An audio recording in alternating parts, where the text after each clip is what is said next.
বিয়ের দুদিন পর শ্বশুরবাড়ি গিয়ে নিখোঁজ ছেলে। পূর্বস্থলী থানায় ডায়েরি করেও খুঁজে পাওয়া যায়নি ছেলে সেলিম শেখকে। বৃহস্পতিবার বেলেরহাট উখরা গ্রামের বাসিন্দারা থানায় এসে বিক্ষোভ জানায়। তাদের দাবি, সেলিম শেখকে শ্বশুরবাড়ি নিয়ে গিয়ে কিডন্যাপ করা হয়েছে, এখনও তাকে খুঁজে পাওয়া যাচ্ছে না। সেলিমের মোবাইল সুইচ অফ। ঘটনার পর 5 দিন পার হয়ে গেল। পুলিশ কোনো ব্যবস্থা না নিলে তারা বৃহত্তর আন্দোলনে নামবেন। সেলিম শেখের বাবা আসগর আলী শেখ বলেন, গত 21 তারিখে হাটশিউড়ি খানপুরে ছেলের বিয়ে হয়েছিল। দুদিন পর শ্বশুরবাড়ি গিয়েছিল ছেলে। পরদিন সেখান থেকে ছেলে এবং তার শালা এবং শালার বন্ধু গড়াগাছায় চা খেতে যায়। ওই গড়াগাছা থেকেই নাকি তার ছেলে নিখোঁজ হয়ে গেছে। সেলিমের মোবাইল সুইচ অফ। এর পিছনে কোনো গভীর রহস্য আছে। 22 তারিখে বউ ভাত ছিল। 23 তারিখে বেড়াইতে গিয়েছে আমার ছেলে। কি নাম আপনার ছেলে? আমার ছেলের নাম হচ্ছে সেলিম শেখ। দিয়ে ওই হাটশিউড়ি খানপুরে ওখানে বেড়াইতে গিয়েছে। দিয়ে সকাল 9টার সময় সেই বাড়ি থেকে বেরিয়ে একটা বাজারে গিয়েছে। সেই বাজারের নাম হচ্ছে গড়াগাছা। সেই গড়াগাছা থেকে আমার ছেলে ওইখান থেকে নিখোঁজ হয়ে গিয়েছে ওনার শালার সঙ্গে, আর সেই শালার বন্ধুর সঙ্গে গিয়ে ওখান থেকে আমার ছেলে আউট। সেই খবরটা পেয়েছে আমরা রাত্রি 3:30টার সময়। 10টার সময় আমার ছেলের ওই হয়েছে, ওরা খবর দিয়েছে আমাকে বাড়িতে 3:30টার সময়। 3:30টার সময়, বেলা 3:30টার পরে আমরা ওখানে গিয়ে শুনলাম, দিয়ে বলছে হ্যাঁ আসেনি, ছেলের সঙ্গে গিয়েছিল বাজারে মিষ্টি কিনতে। তা তোমরা এত লেট করলি কেন? আমরা যখন জিজ্ঞেস করেছি, বলছি ছেলের সঙ্গে গিয়েছে। ছেলে কোথায়? ছেলে তখন আমাদের সামনে আসেনি। পরে তারপরে ঘন্টা 3 বাদ দিয়ে তারপর ফের আবার 8টার সময় ওই ছেলের সঙ্গে এসেছিল আমাদের। আমরা খোঁজ নিয়ে তারপরে ওই ছেলে তখন মানে ছেলেকে নিয়ে আসো, ওই ছেলে তারপরে নিয়ে এসে থানায় নিয়ে এসে এই মিসিং ডায়েরিটা করেছি আমরা। এখন ছেলের কি কাজ করে?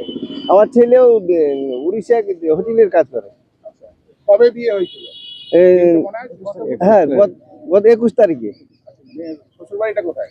হাটশিউড়ি খানপুরে। খানপুরে? হ্যাঁ, খানপুরে। দেখাশোনা করে বিয়ে হয়েছে? হ্যাঁ, দেখাশোনা করে। মেয়ের কি কিছু কাউকে কোনো সন্দেহ করছিল সব ঘটনা নিয়ে কাউকে? আমরা এখন একজনকে সন্দেহ করছি। আমার নাম হচ্ছে আসগর আলী শেখ।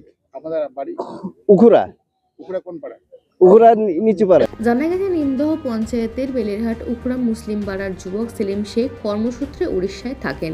গত 21শে জানুয়ারি দেখাশোনা করে ধর্মীয় শাস্ত্র মতে পার্শ্ববর্তী হাটশিউড়ি খানপুরের এক যুবকের সঙ্গে তার বিয়ে হয়। বিয়েতে প্রচুর লোকজন আমন্ত্রিত ছিল। বিয়ের দুদিন পর সেলিম স্ত্রীকে নিয়ে শ্বশুরবাড়িতে যায়। পরদিন ওই শ্বশুরবাড়ি থেকে শালক এবং শালকের বন্ধুর সঙ্গে 3 জন মিলে পার্শ্ববর্তী গড়াগাছা মোড়ের কাছে একটি চায়ের দোকানে তারা চা খেতে যায়। সেলিমকে নাকি মোবাইলে কথা বলতে বলতে একাই এগিয়ে যেতে দেখা যায়। এর ঘণ্টাখানেক পর থেকেই সেলিমকে আর খুঁজে পাওয়া যাচ্ছিল না। বিকেলে বিষয়টি তার বাবাকে জানানো হয়। পরদিন পূর্বস্থলী থানায় নিখোঁজ সংক্রান্ত ডায়েরি করা হয়েছে, কিন্তু ঘটনার 5 দিন পরও ছেলের খোঁজ না পাওয়ায় উখরা মুসলিম পাড়া গ্রামে নেমে এসছে শোকের ছায়া। সত্যি কি কিডন্যাপ করা হয়েছে, নাকি অন্য কোনো জায়গায় লুকিয়ে আছে সেলিম শেখ, তা নিয়েই এখন প্রশ্ন উঠছে। আমার পাড়ার এই আসগর আলী শেখ, ওর ছেলের বিয়ে হয় খানপুরে, আমাদেরই পঞ্চায়েতে। বিয়ের হয়েছে গতকাল বুধবার, তার আগের বুধবারে। বিয়ের একদিন পরে বৌভাত হয়েছে। বৌভাত হওয়ার পরে ছেলে বা ছেলের বউ দুজনাই বেড়াইতে যায় ছেলেটার শ্বশুরবাড়িতে খানপুরে।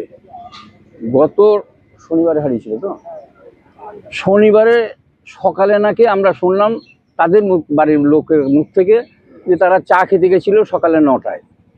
তারপরে কোথায় কিভাবে তার সঙ্গে ছিল তার শালা আর শালার বন্ধু, তারা কোথায় গুম করলো কি করলো আমরা কোথাও তাকে আর খুঁজে পাচ্ছি না। আমরা থানায়, মোবাইল ছিল ওর কাছে মোবাইল ছিল, মোবাইলেও আর আমরা পাচ্ছি না, মোবাইলটা অফ হয়ে আছে। এখন মোবাইল তার কাছে আছে কি কোথায় আছে সেটাও আমরা জানি না। কদিন হলো এটা? আজকে 5 দিন। আপনাদের কি মনে হচ্ছে? আমার মনে হচ্ছে ওরা কোনো জায়গায় গুম করে রেখেছে।